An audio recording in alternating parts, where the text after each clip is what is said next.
अस्सलाम वालेकुम, welcome to education world. कैसे हैं आप सब लोग। आज की वीडियो में मैं आप लोगों के लिए कुछ पॉइंट्स ऐसे लेकर आई हूँ जो काफ़ी ज़्यादा क्वेश्चंस कर रहे हैं आजकल स्टूडेंट्स। तो मैंने सोचा कि उस पर एक वीडियो बना दी जाए ताकि आप लोगों के सारे क्वेश्चंस के आंसर मिल जाएं। तो आज की वीडियो में जो 5 पॉइंट्स मैं डिस्कस कर रही हूँ वो ये हैं। सबसे पहले तो रिज़ल्ट के बारे में काफ़ी स्टूडेंट्स जो है वो आजकल बात कर रहे हैं कि कब आएगा रिज़ल्ट, और काफ़ी सारी डेट्स जो हैं वो सब बता रहे हैं कि कोई कह रहा है 19 अक्टूबर को आ रहा है, कोई कुछ कह रहा है। तो हम डेट के हवाले से बात करेंगे। उसके अलावा कोर्स सिलेक्शन जो है वो आपने करनी है जब रिज़ल्ट आ जाएगा तो उसके बाद, ठीक है। वो कैसे करते हैं, 20% रूल क्या होता है वीयू का ग्रेडिंग स्कीम के अंदर। तो ये मैंने एक अपनी प्रीवियस वीडियो में इसका जिक्र किया था 20% रूल का। तो वहाँ पे काफ़ी स्टूडेंट्स कंफ्यूज हो गए थे, उनको सही समझ नहीं आई थी क्योंकि वो वीडियो किसी और टॉपिक पे थी, तो इसलिए उसमें मैं ज़्यादा डिटेल से एक्सप्लेन नहीं कर पाई। लेकिन आज की वीडियो में मैं पूरा डिटेल के साथ आपको कैलकुलेशन करके बताऊंगी कि 20% रूल को यूज़ करते हुए आप कैसे अपना जो रिज़ल्ट है वो निकालते हैं। उसके बाद एक और बड़ा इंपॉर्टेंट पॉइंट यहाँ पे, हाउ टू कैलकुलेट CGPA, कि आप अपना फाइनल रिज़ल्ट आने से पहले कैसे अपना CGPA जो है वो कैलकुलेट कर सकते हैं। और लास्ट पे हम डिस्कस करेंगे जी अब आपने नेक्स्ट आने वाले एग्ज़ाम्स के लिए किस तरह से प्रिपरेशन करनी है, ठीक है। अगला सेमेस्टर आपने कैसे गुजारना है। तो सबसे पहले हम अपना पॉइंट नंबर 1 डिस्कस करते हैं, रिज़ल्ट की डेट क्या है। तो फाइनल टर्म जैसा कि आपको पता है कि हो चुके हैं। मोस्टली स्टूडेंट्स के 16 को ख़त्म हो गए थे, लेकिन अभी कुछ स्टूडेंट्स के चल रहे होंगे, जो कि आई थिंक 22 को उनका लास्ट पेपर होगा। उसके बाद जो रीशेड्यूल होगा पेपर वो 25 सितंबर को है। यानी अगर आपका किसी का पेपर रह गया है या स्किप हो गया है, गलती से मिस हो गया है, तो आप लोग अपना जो पेपर है वो रीशेड्यूल कर सकते हैं, यानी इसी सेमेस्टर में दोबारा दे सकते हैं। और वो कैसे देते हैं उस पर मैंने एक डिटेल वीडियो बनाई है, उसका डिस्क्रिप्शन में मैं लिंक डाल दूँगी, तो वो आप लोग जाके ज़रूर देखिएगा। अच्छा, रिज़ल्ट के बारे में ना काफ़ी लोग कह रहे हैं कि 19 अक्टूबर को आएगा, लेकिन आप अगर एकेडमिक कैलेंडर देखें ना तो यहाँ पे उन्होंने बताया है कि जो कोर्स सिलेक्शन का लिंक है ना वो ओपन हो रहा है 5 अक्टूबर को, यानी ट्यूसडे को। और जो कोर्स सिलेक्शन है वो हमेशा रिज़ल्ट आने के बाद ही ओपन होती है, तो इट मीन्स कि 5 अक्टूबर से पहले ही आपका रिज़ल्ट आ जाएगा। तो ज़्यादा चांसेस यही हैं कि 4 अक्टूबर यानी मंडे को आ जाए। तो यूजुअली मंडे को आता होता है रिज़ल्ट, हमेशा ऐसा नहीं होता लेकिन ज़्यादातर ऐसा ही होता है। तो इस 5 तारीख से पहले 4 तारीख को मंडे आ रहा है, तो ज़्यादा चांसेस यही हैं कि मंडे को आपका रिज़ल्ट आ जाएगा 4 अक्टूबर। उसके अलावा जो रिज़ल्ट है वो कितने बजे डिक्लेयर होता है, कितने बजे वो अपलोड कर देते हैं आपके LMS पे, तो वो व्यू की जितने भी होती हैं ना इस तरह की चीज़ें, यानी डेट शीट उन्होंने ओपन की है या रिज़ल्ट मिड टर्म का अनाउंस किया, फाइनल टर्म का अनाउंस किया, ये सारी चीज़ें अक्सर 3 बजे होती हैं, ठीक है। 3 बजे से 4 बजे के दरमियान आपका रिज़ल्ट जो है वो अपलोड हो जाता है। तो आप 3 बजे के बाद जो है वो चेक कर सकते हैं किसी भी टाइम।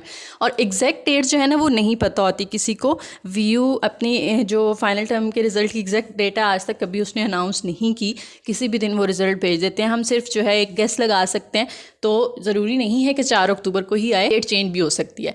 और आपने ये अपना जो एकेडमिक कैलेंडर है ना ये विज़िट करते रहना है। अगर ये कोर्स सिलेक्शन की जो डेट है ये आगे चली जाती है 5 अक्टूबर से आगे, तो इसका मतलब है कि आपका रिज़ल्ट भी आगे चला गया, ठीक है।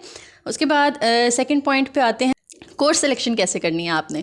कोर्स सिलेक्शन होता क्या है, बेसिकली जो न्यू स्टूडेंट्स हैं उनके लिए बता दूं कि कोर्स सिलेक्शन में आपने ये चूज़ करना होता है कि आपने नेक्स्ट सेमेस्टर के अंदर कौन कौन सी बुक्स पढ़नी है। और ये काफ़ी एक लंबा टॉपिक है, तो अगर मैं इस वीडियो में इसको एक्सप्लेन करने बैठूंगी तो बहुत टाइम लग जाएगा। तो इस पर मैं ऑलरेडी एक वीडियो बना चुकी हूँ लास्ट सेमेस्टर के अंदर, उसका भी मैं लिंक डिस्क्रिप्शन में डाल दूंगी या ऊपर यहाँ पे कार्ड ऐड कर दूंगी, तो आप उस पर क्लिक करके वो वीडियो देख सकते। उसमें मैंने काफ़ी डिटेल से बताया है कि आपने जो है वो कोर्स सिलेक्शन कैसे करनी है, ठीक है जी। तो लाजमी वीडियो देखिएगा, इंशाल्लाह आपको हेल्प करेगी। उसके बाद आते हैं जी अपना जो मेन हमने इसमें डिस्कस करना है 20% रूल क्या होता है व्यू का। अच्छा जी, 20% रूल में क्या होता है कि आपकी जितनी भी असाइनमेंट्स गुजरी हैं, जितने भी क्विज़ गुजरे हैं किसी सब्जेक्ट के, या आपका जो फाइनल टर्म है, मिड टर्म हुआ या ग्रैंड क्विज़ हुआ, जो भी हुआ, GDBs कितने गुजरे हैं, उन सब के अंदर हर किसी में अलग अलग जो है ना 20% मार्क्स का होना बहुत ज़रूरी है। अब ये कैसे निकालते हैं देखें, जैसे मैंने यहाँ पे एग्जांपल के तौर पे ना आपके सामने एक कर दिया है कि आप जैसे अपना ग्रैंड क्विज़ का निकालना चाहते हैं। ग्रैंड क्विज़ आपका 30 नंबर का था, तो आप देखना चाहते हैं कि 30 नंबर का 20% कितना होगा। तो 20% का ये फॉर्मूला होता है कि आपने ना 20% ऑफ किसका 20% लेना है, टोटल 30 नंबर का, ठीक है। तो परसेंटेज का मतलब होता है कि आप ना 20 को 100 से डिवाइड करेंगे और मल्टीप्लाई कर देंगे जो भी टोटल मार्क्स हैं 30 के साथ। तो ये आपके पास जब आप इसको कैलकुलेट करेंगे ना तो ये आपको आंसर देगा 6, यानी आपके ग्रैंड क्विज़ में पास होने के लिए कम से कम 6 नंबर होने चाहिए। ठीक है, 6 से कम नंबर हैं तो आप पास नहीं हैं, और अगर 6 से ज़्यादा नंबर हैं या 6 हैं तो इसका मतलब है कि आप जो है वो ग्रैंड क्विज़ को क्लियर है, आपका पास है। इसी तरह से आपका अगर बात करें हम जो नॉर्मल रूटीन के क्विज़ होते हैं, यानी अगर आपके टोटल 3 क्विज़ आए हैं पूरे सेमेस्टर में तो 10-10 नंबर के, तो टोटल उसके भी 30 नंबर ही बनते हैं। ठीक है, तो उन सब के नंबर्स को मिला के ना टोटल आपके 6 नंबर बनने चाहिए। इसी तरह से आपके असाइनमेंट्स की अगर बात करें, हम कहते हैं कि टोटल आपकी असाइनमेंट्स आई हैं जी 3 असाइनमेंट्स आई हैं 20-20 नंबर की, तो उनका टोटल क्या होगा, टोटल 60 नंबर होंगे ना तीनों के। तो आप अगर 60 का लेते हैं ना 20%, तो वो आपके पास आ जाता है। यहाँ पे आप फिर जो है उसको 60 कर यहाँ पे आप 60 कर देंगे। तो जब आप इसको कैलकुलेट करते हैं ना तो इधर 12, यानी तीनों असाइनमेंट्स में टोटल मिला के आपके कम से कम 12 नंबर होने चाहिए, फिर ही आप पास हैं। ठीक है, तो ये तो बड़ा इजी सा है। तो ज़्यादा इससे आप ले लें तो बहुत अच्छी बात है, फिर तो आप जो है वो फेल नहीं हो सकते, बशर्ते कि आपका जो बाकी फाइनल टर्म है वो भी आपने अच्छा किया हो, उसमें भी कम से कम 20% हो। जैसे फाइनल टर्म इस दफ़ा का हमारा कितना था, 40 मार्क्स का था ना, क्या कोरोना की वजह से, क्योंकि टाइम ड्यूरेशन कम था इसलिए मार्क्स भी कम थे। तो 40 का जब आप लेते हैं ना 20%, तो वो हमारे पास आता है 8, यानी कम से कम 8 नंबर आपके जो है वो फाइनल टर्म में आने चाहिए, तो फिर आप पास होंगे। ठीक है, तो 20% रूल यही है कि आपकी जितनी असाइनमेंट्स आई हैं या जितने क्विज़ आए हैं सबका आपने जो है वो टोटल करके तो उसका आपने जो है वो परसेंटेज निकाल लेनी है। और सब परसेंटेज का फॉर्मूला क्या होता है, आपने परसेंटेज अगर निकालनी है ना, आप देखना चाहते हैं कि आपकी कितनी % मार्क्स हैं। फॉर एग्ज़ाम्पल मैं कहती हूँ कि हमारे जो एक क्विज़ था उसमें 20 नंबर आए हैं। ठीक है, और कितने में से आए हैं, टोटल 30 में से आए हैं। तो आप इस तरह से जो 20 है ना उसको 30 से डिवाइड करेंगे। ठीक है, और फिर क्या करेंगे, उसको आप मल्टीप्लाई कर देंगे 100 के साथ, तो इस तरह से आपकी परसेंटेज आ जाएगी। ठीक है, तो परसेंटेज के लिए आपने ना एक बस ये फॉर्मूला याद रखना है, मैं आपको बता देती हूँ जनरल, आपको ये हमेशा काम आएगा कि गिवन ओवर टोटल। ठीक है, और इसको आपने मल्टीप्लाई कर देना होता है 100 के साथ। गिवन की जगह आप जो है वो ऑब्टेन्ड मार्क्स भी लिख सकते हैं, जैसे आपको इजी लगे। ठीक है, तो ये बेसिकली परसेंटेज का फॉर्मूला होता है कि जितने भी ऑब्टेन्ड मार्क्स हैं ना आपके, उसको आपने टोटल मार्क्स के साथ डिवाइड करना है और मल्टीप्लाई कर देना 100 से। जैसे मैंने यहाँ पे बताया टोटल मार्क्स 30 हैं, 30 में से आपने अगर 20 लिए हैं तो 20/30 और 100 से आप उसको मल्टीप्लाई कर देंगे। ठीक है, तो ये आपकी परसेंटेज आ जाती है कि कितने % मार्क्स हैं आपके। अच्छा, नेक्स्ट हम चलते हैं जी हाउ टू कैलकुलेट CGPA, कि आपने अगर अपना GPA कैलकुलेट करना है ना रिज़ल्ट आने से पहले तो कैसे करेंगे। ठीक है, बहुत आसान सा तरीका है, कोशिश करूँगी बिल्कुल सिंपल वर्डिंग में आपको बता दूँ। तो जिनको मैथ अगर अच्छे से आता है तो उनको तो बहुत जल्दी समझ आ जाएगा, जिनको नहीं आता वो भी कोशिश करेंगे, अगर आपको समझ आता है तो ठीक, वरना फिर फाइनल टर्म का इंतज़ार कर लें आप रिज़ल्ट आने का। अच्छा जी, तो कैसे कैलकुलेट करना है, पहले तो देखें यहाँ पे मैं आपको एक एग्ज़ाम्पल के तौर पे दिखाती हूँ जी। देखें, ये एक मैंने खोला है अपना एक सब्जेक्ट जिसमें मेरे पास जो है 3 क्विज़ आए हैं। ठीक है, क्विज़ नंबर 1, क्विज़ नंबर 2 और ये क्विज़ नंबर 3। रूटीन के जो क्विज़ होते हैं 10-10 नंबर के, तो टोटल मेरे मार्क्स यहाँ पे क्या बन गए, 10 नंबर एक क्विज़ के, 10 एक के और 10 एक के, टोटल 30 मार्क्स हैं, जिसमें से मैंने कितने लिए हैं, 8, 8 और 8, यानी तीनों को मैं प्लस कर दूँगी तो मेरे पास 24।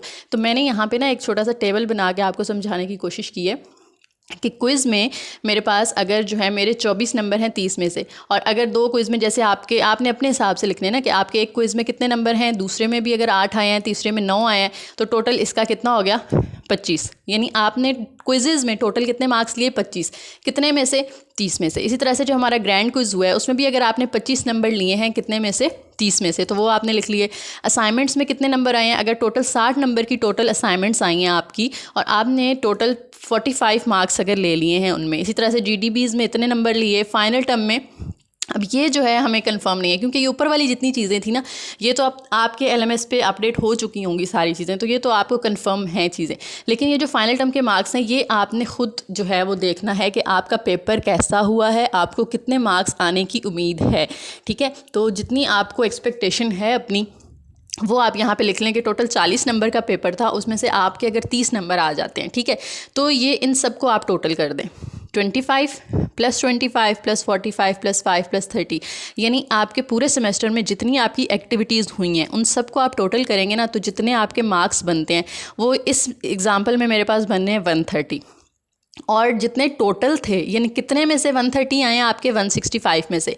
अब इसकी ना आपने परसेंटेज निकालनी है, ठीक है। तो परसेंटेज मैंने अभी आपको बताया ऊपर फॉर्मूला, ऑब्टेन्ड मार्क्स को आपने टोटल मार्क्स के साथ डिवाइड कर देना होता है। तो ये हमारे ऑब्टेन्ड मार्क्स हैं 130 और टोटल मार्क्स हमारे जो हैं वो 165 हैं। तो 130 को 165 से डिवाइड करके आप जब 100 से मल्टीप्लाई करेंगे तो ये मेरे पास आंसर देता है 78.78 भी आ रहा था, लेकिन आप सिर्फ पॉइंट से पहले वाला जो है ना वो कंसिडर कर लें। 78% मार्क्स आपके बनते हैं आपके ये जो आपने मार्क्स लिए ना उसके मुताबिक, ठीक है। तो अब हम देखते हैं कि CGPA कैसे कैलकुलेट करना है। तो अपने LMS पे जाके ना आपने ग्रेड बुक के अंदर जाना है। यहाँ पे देखें आपका ये पहले तो ग्रेडिंग स्कीम मैं आप लोगों को दिखा देती हूँ। ग्रेडिंग स्कीम ये आपके सामने है कि अगर आपके बिलो 50% मार्क्स है ना तो आप जो है वो फेल कंसिडर किए जाते हैं। आपको ये सब्जेक्ट दोबारा पढ़ना पड़ेगा नेक्स्ट सेमेस्टर के अंदर। और अगर आपके 50 से 60% के दरमियान मार्क्स हैं तो आपका D ग्रेड आता है, ठीक है। और GPA जो है वो इतना आएगा 1 से 2 के दरमियान। अगर 61 से 67% के दरमियान मार्क्स आते हैं तो आपका C ग्रेड होता है और 2 से 2.6 के दरमियान आपका GPA आता है। इसी तरह से अगर आपका GPA जो है ना वो 85 से ज़्यादा है, परसेंटेज अगर आपकी 85 से ज़्यादा है तो आपका 4/4 आता है, ठीक है। 85% से ऊपर अगर मार्क्स लिए हैं। अब जैसे मैंने पीछे जो कैलकुलेट किया इसके अंदर मार्क्स बन रहे हैं 78। तो यानी ये जिस सब्जेक्ट का, फॉर एग्जांपल मैंने ये किसी CS 101 का या मैथ्स 101 का मैंने ये जो है वो रिज़ल्ट कैलकुलेट किया, तो उसमें मेरे अंदाजे के मुताबिक 78% मार्क्स बन रहे हैं। तो मैं देखती हूँ कि 78% जो है वो मेरा किस कैटेगरी के अंदर लाया करता है, यहाँ पर, यानी इस सब्जेक्ट के अंदर मेरा GPA जो है वो ईज़िली इसके दरमियान आ सकता है। अब आप सारे सब्जेक्ट्स का जब परसेंटेज निकाल लेंगे ना तो आपने अपने ग्रेड बुक के अंदर जाके ग्रेड बुक पे क्लिक करें। ये आपका आ रहा होता है प्रोजेक्टेड CGPA कैलकुलेटर। जब आप इस पे क्लिक करेंगे ना तो ये नीचे आएँ तो हमारे पास ये सारे सब्जेक्ट्स आ रहे हैं जो इस सेमेस्टर में थे। तो जो जो आप पास कर सकते हैं, आपको उम्मीद है, वो आप यहाँ से सिलेक्ट कर लें, ठीक है। अगर मैं कहती हूँ कि मैं ये पेपर मेरा इतना अच्छा नहीं हुआ, ये मैं पास नहीं कर पाऊँगी, ठीक है, तो मैं इसको सेलेक्ट नहीं करती अपने GPA कैलकुलेट करने के लिए, क्योंकि इसमें तो F आ जाना है। लेकिन अगर मैं ये भी पास हो जाता है, मैं समझती हूँ मैं सारे सब्जेक्ट्स में पास हो जाऊँगी, तो ये मैंने सारे सब्जेक्ट सेलेक्ट किए। ये स्कोर के अंदर देखें आपकी ये आ रहा है कि कितना जो है आपने स्कोर किया 50%, ठीक है। अब मैं कहती हूँ कि यहाँ पे मैंने जो अपनी वो ग्रेडिंग स्कीम के अकॉर्डिंग किया है, परसेंटेज निकाली है, वो 78% आ रही थी, तो मैं यहाँ से इसको 78% कर देती हूँ, ठीक है। इसी तरह से इस सब्जेक्ट की मैंने परसेंटेज निकाली, वो मेरी आ गई 80%। तो ये मैंने जो है वो 82 जितनी भी परसेंटेज। इसी तरह से आप जो है क्या करें, सारे सब्जेक्ट्स का ना जितनी परसेंटेज आपकी निकलेगी वो 1 बाय 1 आपने यहाँ पे इस तरह से सेलेक्ट कर लेनी है, ठीक है। जितनी भी आपकी परसेंटेज आती है वो मैंने आपको एक सब्जेक्ट का बता दिया ना कि किस तरह से कैलकुलेट होती है। इसी तरह से आप बाकी सब्जेक्ट्स की भी देख सकते हैं, ठीक है। तो बारी बारी हर सब्जेक्ट की आपने परसेंटेज निकाल के अपने पास लिख लेनी है। क्या तरीका है, सिंपल सा, बस आपने हर सब्जेक्ट के quiz, assignment, GDB, grand quiz और साथ में आपके जो फाइनल टर्म हुए हैं सबके मार्क्स आपने प्लस करने हैं और ओवरऑल जितना टोटल था उन सब पे आपने डिवाइड कर देना है। तो जब आप डिवाइड करेंगे तो आपके पास परसेंटेज आ जाएगी 100 से मल्टीप्लाई करने के बाद। तो ये मैं फॉर एग्जांपल इतनी परसेंटेज मैंने निकाली है। तो अब देखें GPA यहाँ पे आ रहा है 3.69, ठीक है। यानी इस सेमेस्टर के अंदर मेरा GPA कितना आएगा, 3.69 आएगा। पिछले पूरे जितने भी आपने सेमेस्टर्स पढ़े हैं ना सबको मिला के ओवरऑल इतना बनेगा। अब ये 3.69 है। मैं सब कहती हूँ कि नहीं जी, ये जो मेरा पेपर था ये अगर इतना अच्छा नहीं हुआ, ठीक है, इसकी परसेंटेज मैंने फॉर एग्जांपल निकाली है कि 54% आया, ठीक है। तो अब आप जब यहाँ पे आएंगे ना वो 3.60 हो गया, ठीक है। इसी तरह से एक और पेपर में अगर मुझे डाउट है कि जी ये वाला पेपर मेरा इतना अच्छा नहीं हुआ, इसमें हो सकता है मेरे मार्क्स जो है वो कम आए, फाइनल के मार्क्स मैंने कम डाले हैं, इसकी परसेंटेज अगर मैंने निकाली है इसी तरह से 56%, तो मेरा GPA 3.53 और कम हो गया, ठीक है। तो इस तरह से आप अपना प्रोजेक्टेड GPA निकाल सकते हैं, यानी एक्सपेक्ट क्या कर सकते हैं आप कितना GPA आ रहा है वो यहाँ से आप इजीली कैलकुलेट कर सकते हैं, ठीक है। क्या तरीका है, बस आपने हर सब्जेक्ट की ना इस तरह से परसेंटेज निकाल लेनी है। ये टेबल मैंने आपकी समझाने के लिए बनाया, इतना लंबा काम करने की ज़रूरत नहीं है। आप बस कैलकुलेटर पकड़ें, अपने सारे क्विज़ेस, असाइनमेंट, GDBs वगैरह के जितने मार्क्स आए हैं वो टोटल करें, ठीक है। और फिर आप ओवरऑल टोटल के साथ डिवाइड कर दें और मल्टीप्लाई। ये ओवरऑल टोटल हर सब्जेक्ट के लिए डिफरेंट हो सकता है, ठीक है। जितनी भी परसेंटेज आएगी उसके हिसाब से आप अपना GPA निकाल लें। अच्छा, लास्ट पॉइंट हमारे पास आ जाता है how to prepare for exams. Next semester में अब आपने तैयारी कैसे करनी है। अब वीडियो ये काफ़ी लंबी हो चुकी है, मैंने सोचा था कि मैं इसमें एक्सप्लेन कर दूंगी, लेकिन इस को आप ऐसा करें कि एक डिस्क्रिप्शन में मैं लिंक दे रही हूँ, वहाँ से जाके देख लें, क्योंकि ये वीडियो ऑलरेडी काफ़ी लंबी हो गई है। तो इस टॉपिक पे मैं वैसे ऑलरेडी एक वीडियो बना चुकी हूँ, ठीक है, how to pass view exams. तो वो आप जाके देखें, उसमें मैंने कुछ टिप्स एंड ट्रिक्स बताई हैं, वो इंशाल्लाह आपको लाजमी हेल्प करेंगी स्टडी करने में, ठीक है जी। उम्मीद है आपको वीडियो पसंद आई होगी, और जो अगर कोई कन्फ्यूजन है, कोई क्वेश्चन है आपके माइंड में, तो वो आप कमेंट सेक्शन में पूछ सकते हैं। और थैंक यू सो मच, आप लोगों ने पिछली वीडियोस पे भी बहुत अच्छा रिस्पांस दिया। काफ़ी स्टूडेंट्स पूछ रहे थे कि आपने सारे सब्जेक्ट्स पे क्यों काम नहीं किया। तो सारे सब्जेक्ट्स पे ज़रा मुश्किल हो जाता है, ठीक है। मैंने कुछ सेलेक्टिव सब्जेक्ट्स मैथ और सीएस के ख़ास तौर पे हमने चूज़ किए थे। तो एक्चुअली क्या होता है कि बस हैंडआउट्स पकड़ के वीडियो नहीं बना देनी होती, काफ़ी उसके पीछे मतलब होमवर्क होता है, काफ़ी काम करना होता है, रिसर्च वगैरह करके कौन सी चीज़ें इंपॉर्टेंट हैं, किस तरह से आपको मतलब एक ऑथेंटिक चीज़ आप तक पहुंचानी होती है, तो उसमें थोड़ा टाइम लगता है, ठीक है। सारे सब्जेक्ट्स कवर तो हो सकते हैं, लेकिन फिर वो आउटपुट इतनी अच्छी नहीं होगी। तो मेरी ये कोशिश होती है कि जब आप वीडियो देखें हमारी, तो एट द एंड आपको तसल्ली हो कि हाँ जी 50% तैयारी हमारी हो गई है, ठीक है। तो कोशिश करूँगी इंशाल्लाह आगे भी आप लोगों को इसी तरह से हेल्प करती रहूँ, आप भी हमें सपोर्ट करते रहें। Thank you so much.